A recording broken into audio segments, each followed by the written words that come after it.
Welcome, everybody.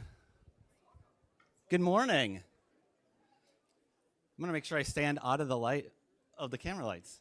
Thank you all for being here today. This is such an exciting day. It's such an honor to have all of you here. My name is Corey Klossman, and I have the privilege of serving as the president here at Southeast Technical College. And this is just such an exciting day. And I can't say thank you enough to Wells Fargo. We have a relationship with them that goes back several years. They help fund some of our financial literacy training that we've done. So when the opportunity came along this fall, when they said, is there something that we can do to partner to work on affordable housing? Is there some way that we can tackle this together? We immediately knew the perfect project.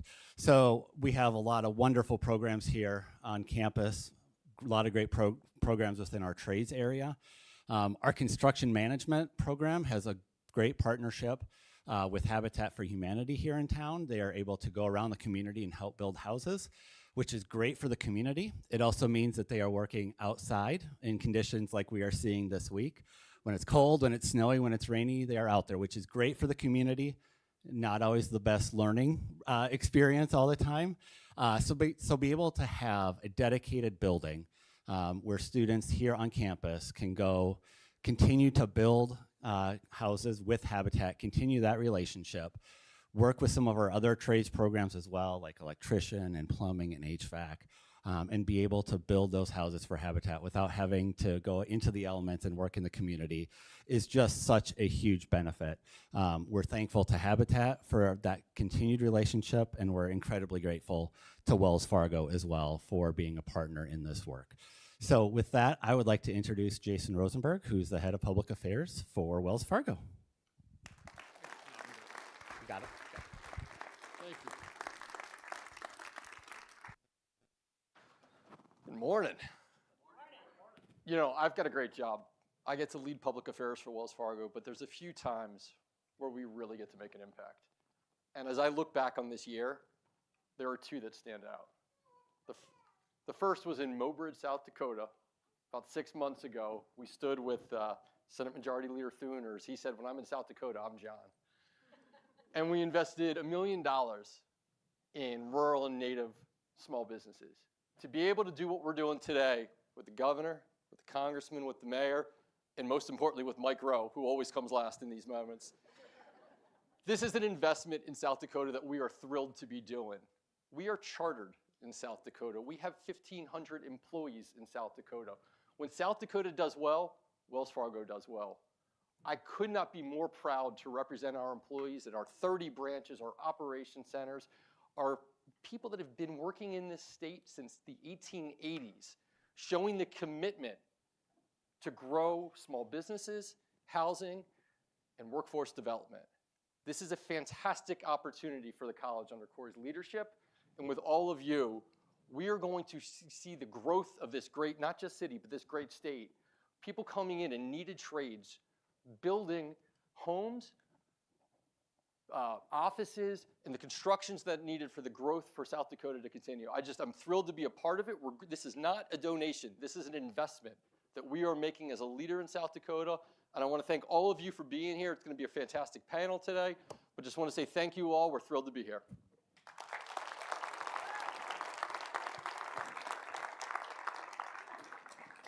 I got a large check somewhere. It is over. There we go. This is the best part of the day.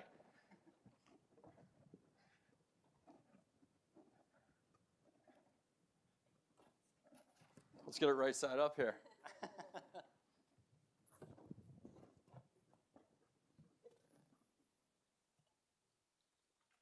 You're going to need a big wallet for it.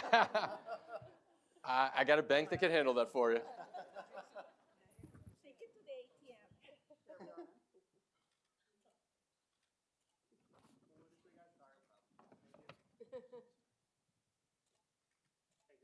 Thank you. Thank you.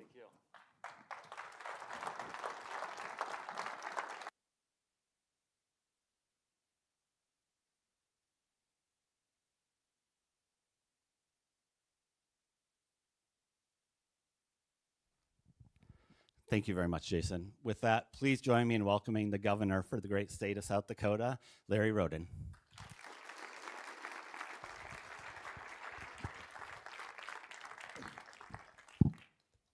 What a pleasure to be here with you all this morning, and especially my old friend. We go way, way back.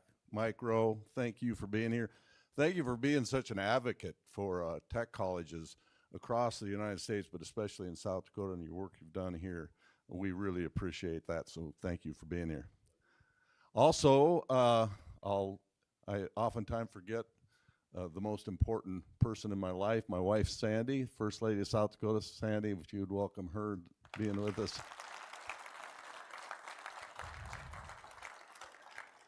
It's such an honor for me as governor to represent the tech colleges, because I think we've come such a long way. And I've talked many times about, you know, the kind of the old school theory that we had to put every peg through that same round hole of a 4-year college degree. And we left behind the idea of service industries in our state and the value there. And I think in recent years, because of a lot of hard work from a lot of very dedicated people in the state of South Dakota, they've realized the value in the service industry and the necessity of it.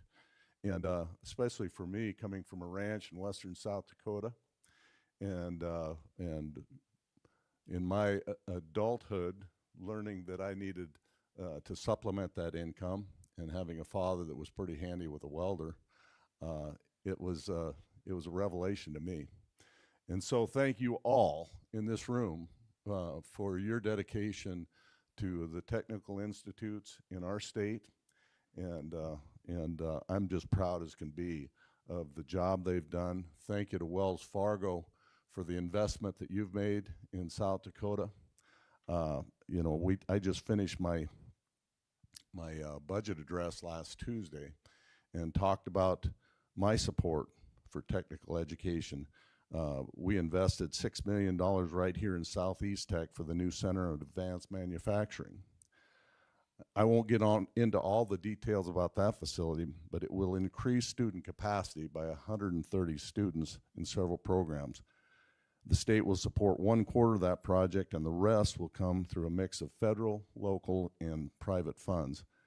My budget also supports $4.3 million in one-time investment in equipment upgrades for all 4 technical colleges. So all of that to say that we invest in technical colleges in South Dakota. We appreciate what they provide for the future of our workforce, and thank you all again for being here and for your support of our technical schools. I have a proclamation. I get to write proclamations, and as governor. So I'm excited to read a proclamation for Southeast Tech. Executive proclamation from the state of South Dakota, the office of the governor. Whereas Southeast Technical College has long served as a cornerstone of workforce development in Sioux Falls and across South Dakota, preparing students for careers in high demand fields such as construction trades and manufacturing, and whereas Southeast Technical College demonstrates an unwavering commitment to trade education by providing students hands-on training in essential fields and helping meet critical labor needs. And whereas on December 5th, 2025, students, educators, community leaders, and distinguished guests, including actor and television host Mike Rowe, and representatives from Wells Fargo will gather in Sioux Falls to celebrate the program's achievement and showcase the importance of trade education.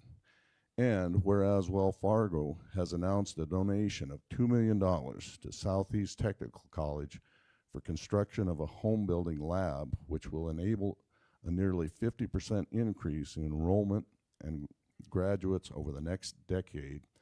And whereas the state of South Dakota recognizes the importance of investing in trade, education, and community-driven solutions that prepare the next generation for meaningful careers and civic contribution.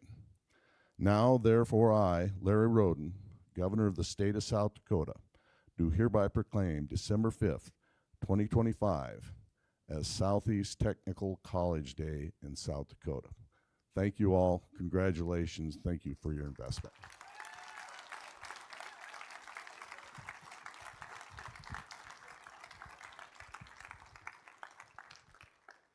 Corey, and I believe I get the pleasure of introducing the winner.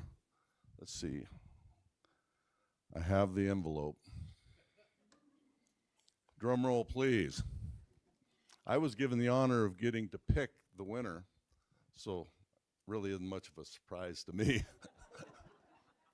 probably won't be much of a surprise to you.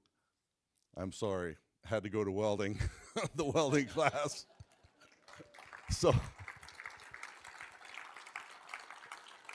and I will say this, you know, that grew up on a ranch and supplemented my income. I had a dad that was very handy with a welder, and so I learned to weld at a young age. It was my MOS in the military, but it was a godsend growing up, because in years when the ranch was pretty sparse, the income, cattle market hasn't always been what it is today. In fact, this is the first year I really missed my cows.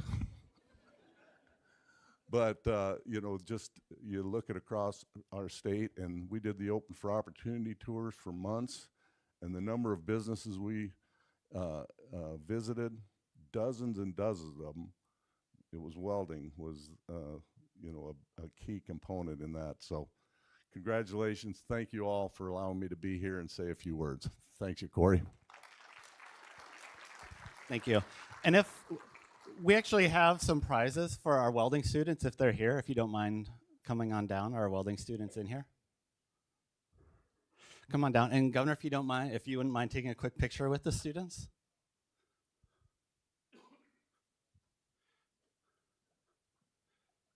Say, don't be shy.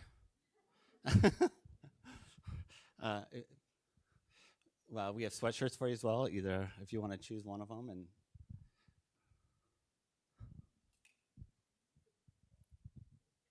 it's okay. He doesn't bite, I promise. He's really a nice guy.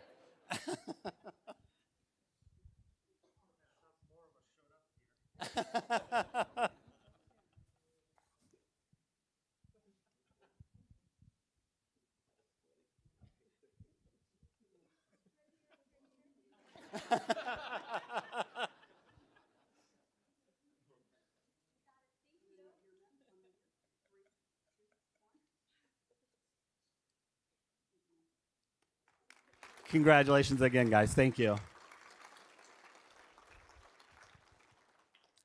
And thank you very much, Mr. Governor. We're very honored to have the support of so many state leaders here in South Dakota. So with that, would you please join me in welcoming the Honorable Dusty Johnson.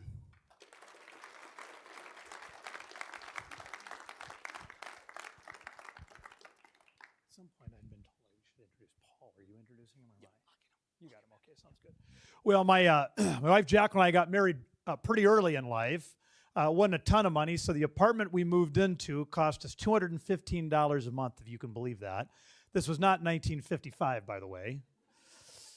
And that first 30 days, we caught 21 mice. This does not seem like, I mean, you think being married to me would be fantasy land, but apparently there were some rough spots too. So we did apartment living for a few years, as so many couples do. And when I was 28, there on 413 Fair Oaks Avenue in Mitchell, we bought a house. And of course, there are a lot of people involved in that process. You got a home inspector, and you got the title company, and you got the realtor, and there's just people and people for weeks as you go through this process. And after it was ours, we walked through that door, and my wife started to cry. And that scene of joy, of accomplishment, that plays out thousands of times every single week in this country.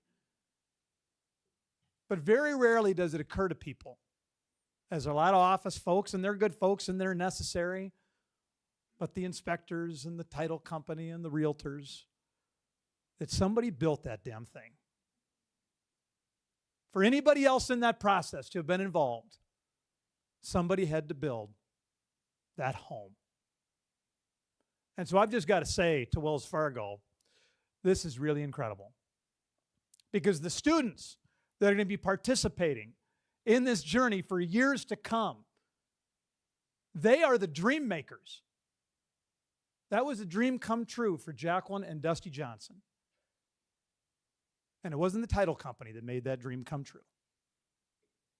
Now, if the students are bringing the American dream closer into focus, before I get off stage, I just got to tell you, there are forces that are trying to pull that American dream a little out of focus, make it a little blurrier.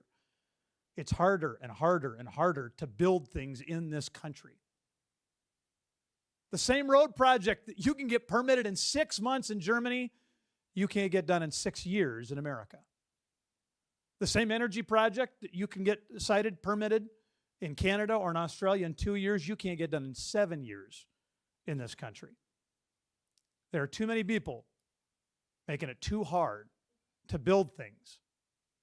And so I've just got to say to the students, yes, thank you for being the dream makers who build things, but also as citizens, every single day when you hear people talking about public policy, remind them that if we are going to grow South Dakota, if we are going to grow this country, it has got to come from big projects and from big ideas. You're not going to have the trades be healthy if this is not an economy that is growing. I got to meet Mike Rowe when I was Chief Staff to Governor Dugard because the Build Dakota was coming into focus, and it's one of the greatest accomplishments in this state's history. It is transforming the lives, not only of the students, but of the businesses who are able to identify their leaders of the future. And then I just saw the excitement that Mike Rowe could bring to any crowd because the message I'm delivering, he's been delivering in much bigger platforms for a lot longer than I have. I don't know why people are always so much more excited to see him than me, but I guess that's life. And I'll close by saying this. We can't build Dakota as a mechanism is great, but it doesn't mean anything if we're not building South Dakota. And so, yes, as professionals, but also as citizens, do what you can to build this great state. Thanks for having me.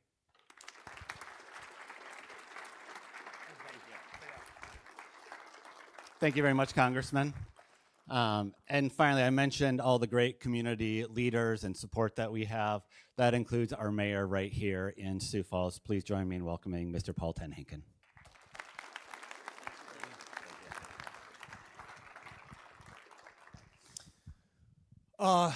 Some Office fans in the room? Any Office fans? Okay, I was seeing the guys outside as they were presenting the big check. You remember the episode where Michael Scott comes up with the run to cure rabies? And they raise $500 and they spend $300 to print the big check. So they only net $200. So I hope you didn't spend too much money printing the big check that we could have. $1.8 million. Yeah, but first off, you glossed over it really quickly, but Wells Fargo is chartered in the state of South Dakota. That is a real big deal. They have a long history in the state of South Dakota, and that charter here is a big deal. And so I don't want to quickly gloss over that because they have a long history here in South Dakota. So Wells Fargo in the city of Sioux Falls has a long history here. So that investment, this investment here is not new for Wells Fargo to be invested in our community. So I want to thank you guys for your continued investment in Sioux Falls, South Dakota. One of the things that Sioux Falls has going for it, amongst many things, is we are growing like crazy. And it's exciting, but it's also why I have a lot more gray hair than I had 7.5 years ago. And, you know, we're growing by 2.5 to 3% every year. And that's compounding on a much bigger number every year. And those people need housing. And it's probably the #1 challenge in this community right now is keeping up with the housing needs. And for that, we need a lot of technical skills to keep up with that. And quite honestly, we're falling behind in it. And people always ask me, I'm the kind of the throat to choke for every problem in a community, but it's, Mayor, what are you doing to create more housing? Affordable housing, workforce housing, all the way up to move-up housing and luxury housing. And the mayor can only do so much, right? The one thing we are doing is we cut red tape and we try to make it easy for developers and home builders and try to run City Hall like a business so that we can get permitting done quickly and so forth. And it's funny, I was talking to a guy who he used to build homes here in Sioux Falls, and then he moved to Austin, Texas about 10 years ago. And now he develops in Austin, Texas. And he recently annexed a piece of land in to build some homes.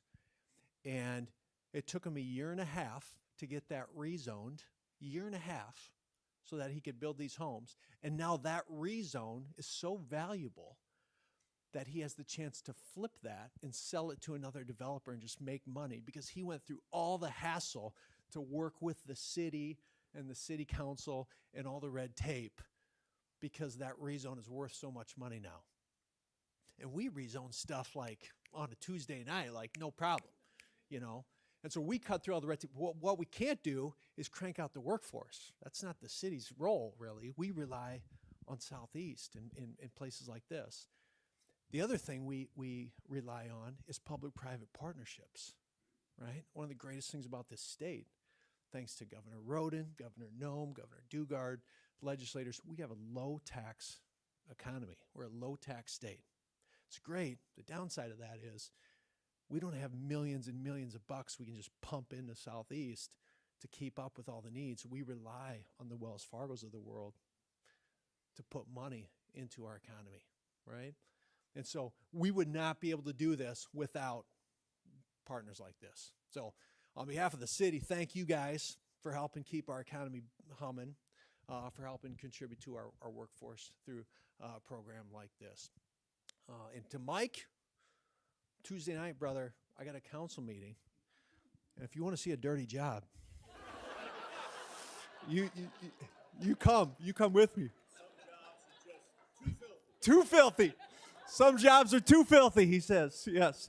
So, but on behalf of the city, Wells Fargo, Southeast, you guys keep doing what you're doing. We appreciate you more than you know. So thank you. Thank you very much. Thank you.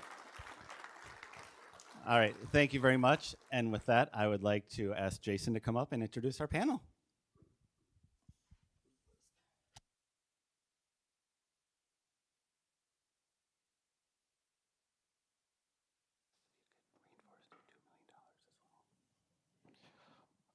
This is the stage again. This is fantastic. Can I please welcome Governor Larry Roden, Congressman Dusty Johnson, the Honorable Mike Rowe, Austin, I'm going to mispronounce this, I apologize, Austin Eimers? Eimers, I should have gotten that right. Andrew Wool, am I 2 for 2? Way up. I'm not going to mess this one up. And Matt Haynes. Got 1 out of 6 right there.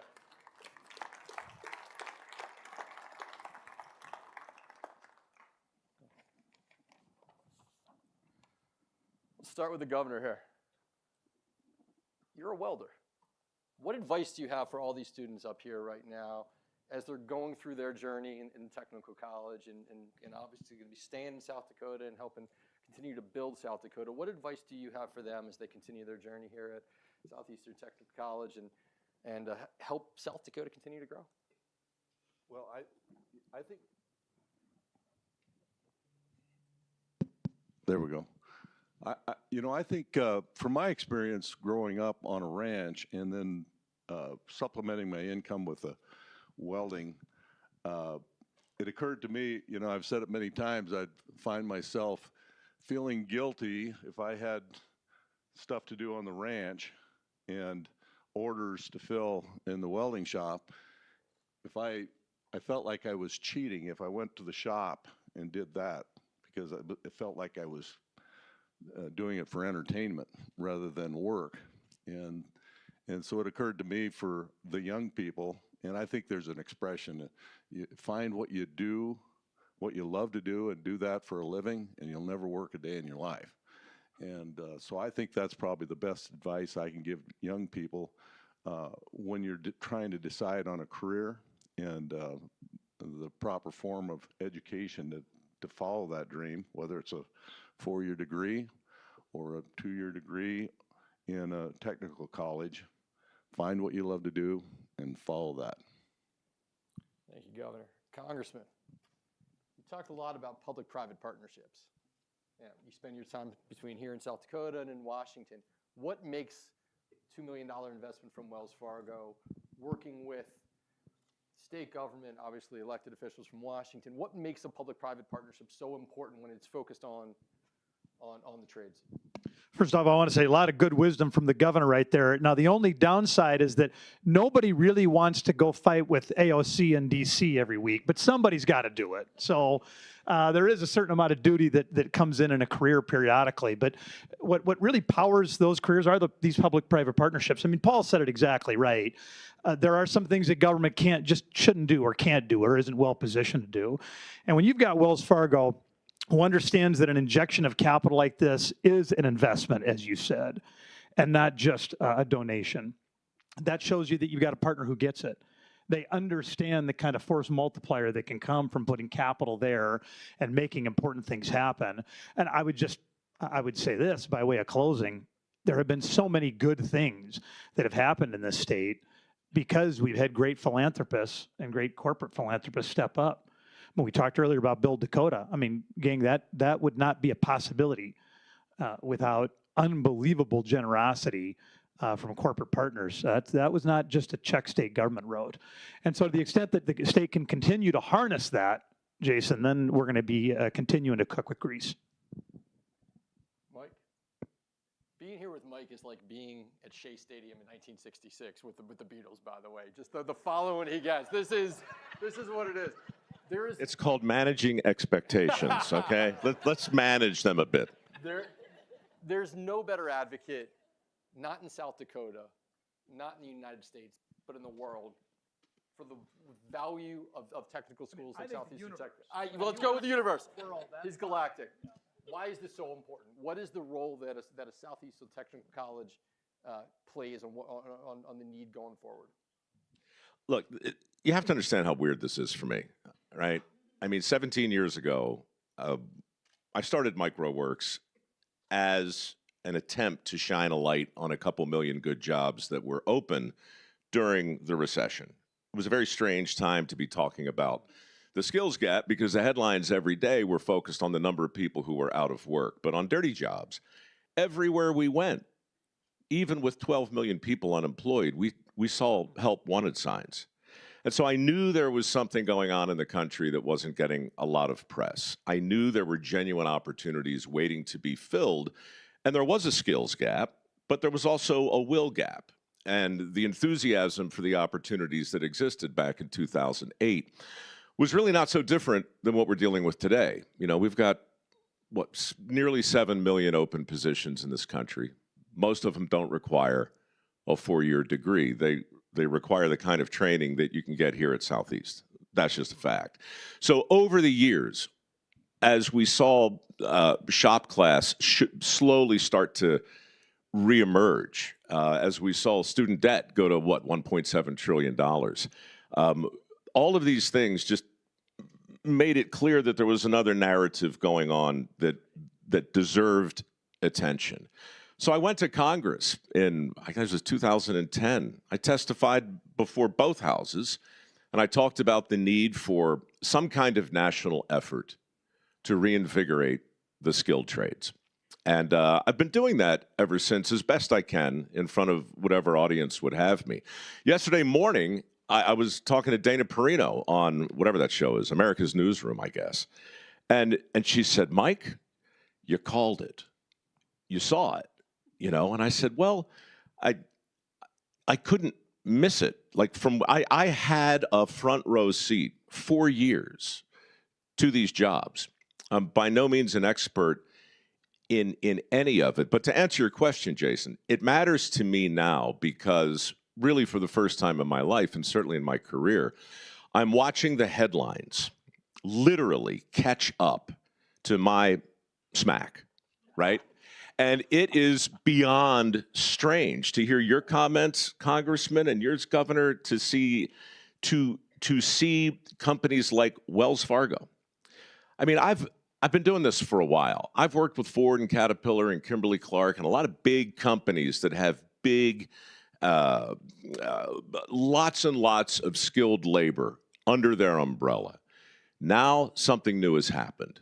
Now some of the biggest companies in the world are making a huge difference by leaning into this. And no one's had a bigger impact on my foundation to date than Wells Fargo. The impact they're going to have on this city, I believe, is going to be exponential. But here's what I would say that I think matters. I hope it matters to you guys. And I said it here 15 months ago, Corey. Was that when I was here? So like literally sitting in it. Where's Corey? Right over He's here, so sorry. tall. How can I miss you, man? There you are. Yeah. months ago. I mean, I was literally sitting here 15 months ago talking about Build Dakota and talking about Sioux Falls and saying, look, guys, I'm telling you, what you've done here is truly a template for the country. It really and truly is. I've talked to lots of different governors. I've been to every state half a dozen times. They're all struggling in their own way with this same thing.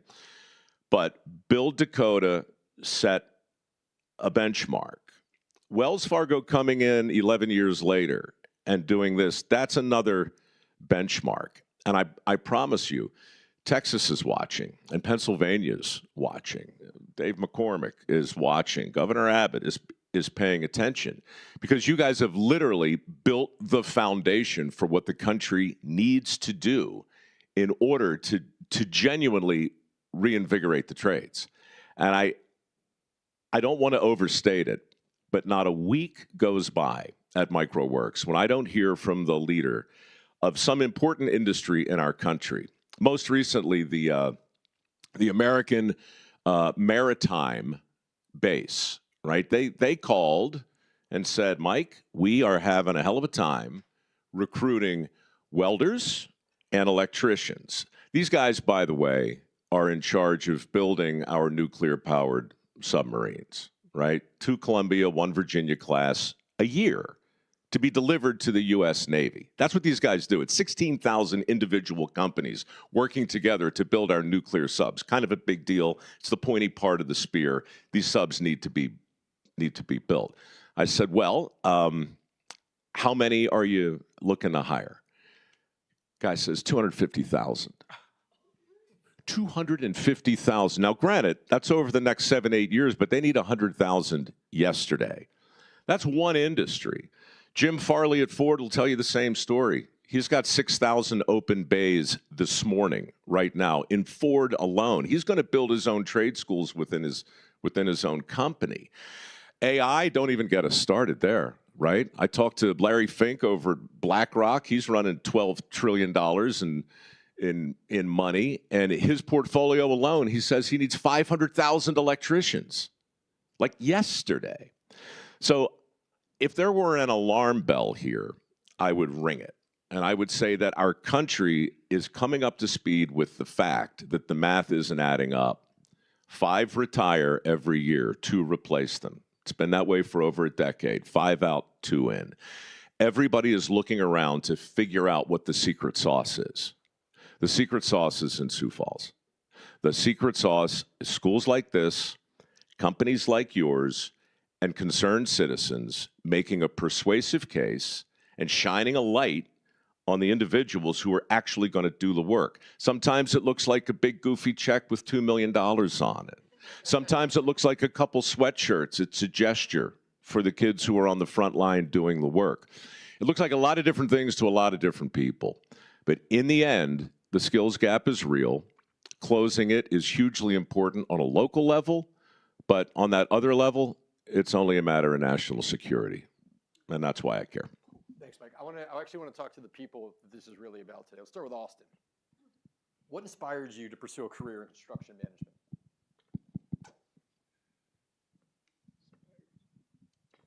No pressure, kid. Well, I'll first off saying like when I grew up, I loved hands-on stuff and activities, and I didn't know if that would be electrical, welding, like what part of the construction I would do. So I kind of been going around doing a little bit of everything, seeing everything, and then in high school I was doing that, and then once I graduated, I finally picked. I was like, yeah, I think I want to build houses or even run jobs someday. So that's what got me to pursue this program. That's great. Andrew, I want you to think back to your time as a student here. What's one or two things that you've learned that would be most valuable in your job today? What is it that you took away from your work here? I'd say the biggest thing is that you got to take risks on younger people sometimes. When I moved down here, I started working for a company, and they told me, like, yeah, you're just a young kid. We don't know what we can do for you, but we'll give you a shot. And I think that's the biggest thing. You got to give younger people a chance to show that they're worth it. And I had to prove myself, basically, and it worked out for me. Matt, we're going to get a faculty view here. And there's a shameless plug coming in the middle of it, so just going to make sure we're aware for it. The new Wells Fargo Home Building Lab. Trademark that right there.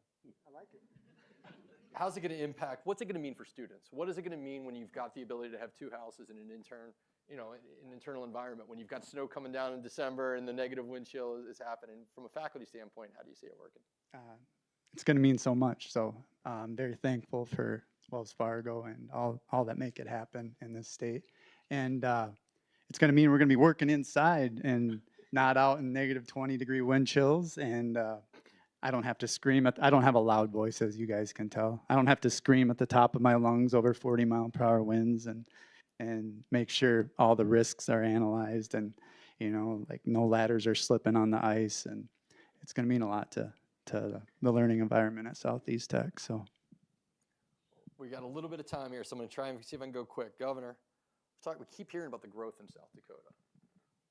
What industries do you see benefiting the most from the growth of Southeast Technical College, having the Wells Fargo Home Building Lab, just that investment in the trades? How do you see it helping grow South Dakota? Well, I think we see it right here in front of us today.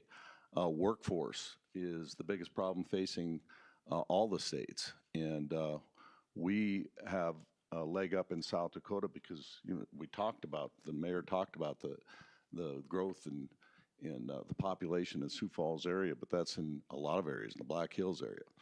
So workforce and workforce housing and affordable housing.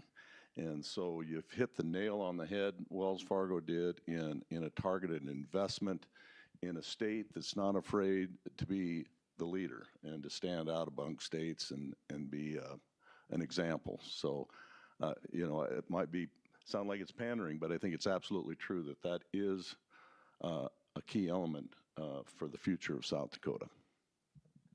Congressman, public policy plays a role here. We see that obviously in the state, but we see it in Washington. You sit on committees of jurisdiction, you hear testimony, we see it in practice today. How do you bring those two things together? Talked about permitting reform. You talked about things that actually allow shovels in the ground. What is it that we can do to actually help expedite that to see more Southeast Technical Colleges graduate students and fill the jobs that Mike's talking about? For a lack of vision, the people perish. I mean, you got to start with vision. And part of that is, the first part of that is identifying the problem. Regulation, I mean, government has done a lot wrong in this permitting and siting space. So look at home building. The National Association of Home Builders say that 24% of the price of a house is tied to state, federal, and local regulations. Some of those regulations, of course, we need.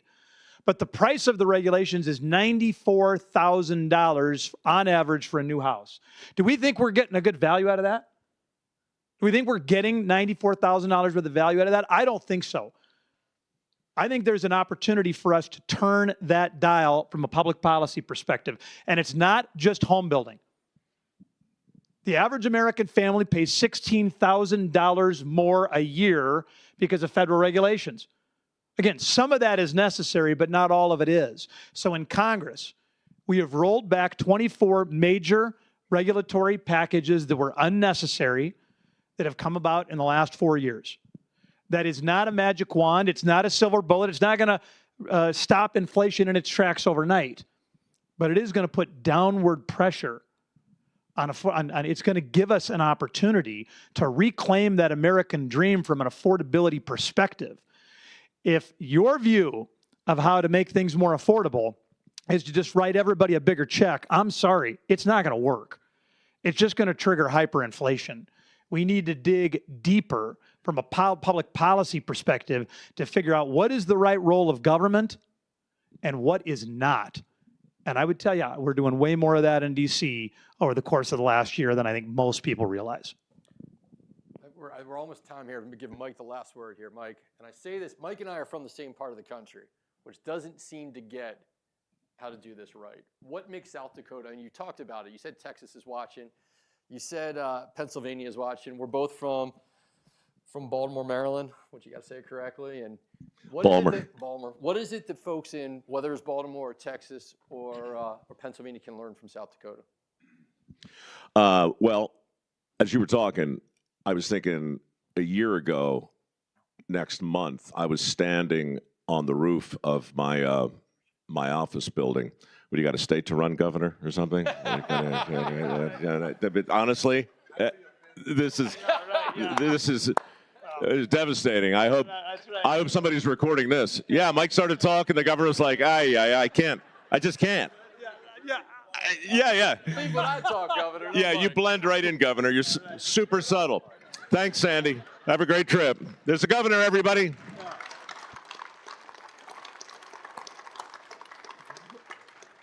Well, I thought he'd never leave. He's back.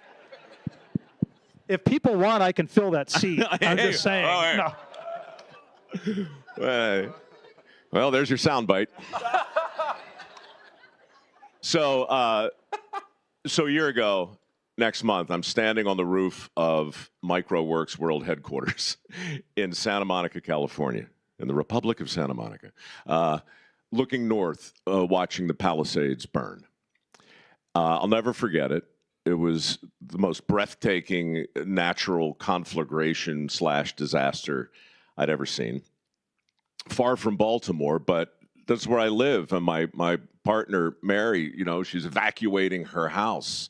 And I'm watching thousands of people lose everything they have from the top floor of my office. And the next morning, I listened to the mayor there, and I listened to the governor, and all of them vow to your point, get all this crap out of the way. We're going to re-permit. We are going to put everything. Well, they didn't.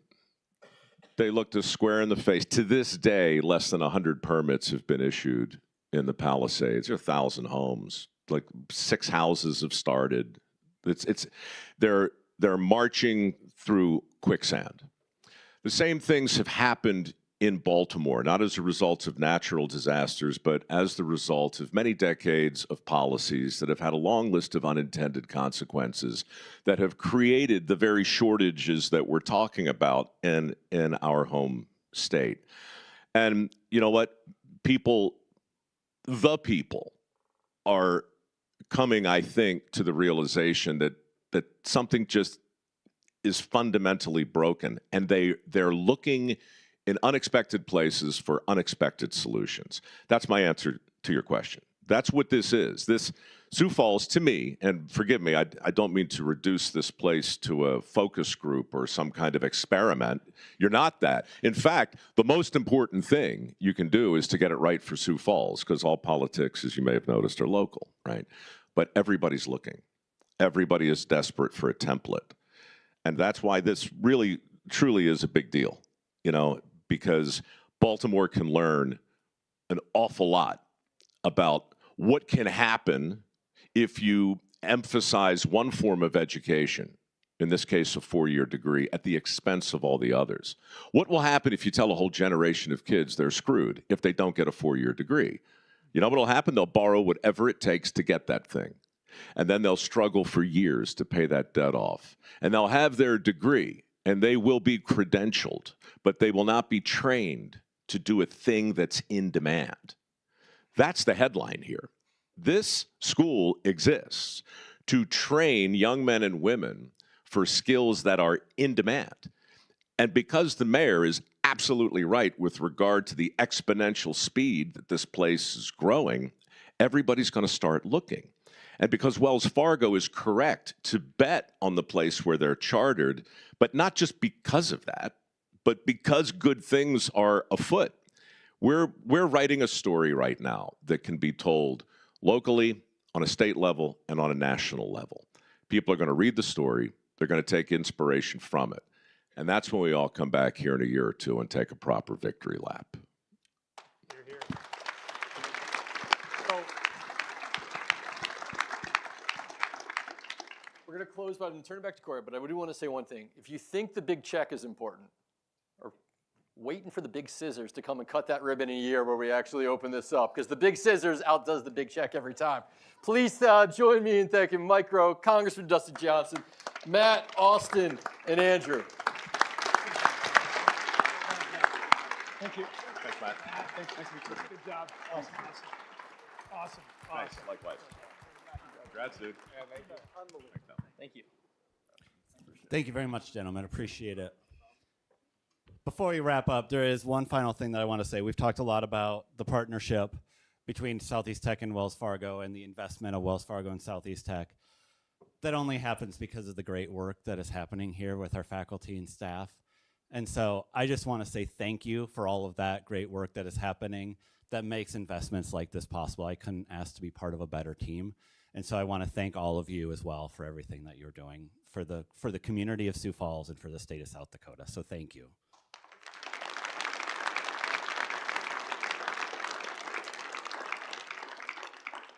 With that, I want to thank you all for being here. Our trade showcase out in the Commons will continue until around noon. For those of you that we have invited to stay for lunch, we'll get started around 11:45 or so on the third floor in the Glasston area off the Commons as well. So thank you all for being here today. Appreciate you joining in our celebration and hope to see you back here in about a year for the Big Scissors.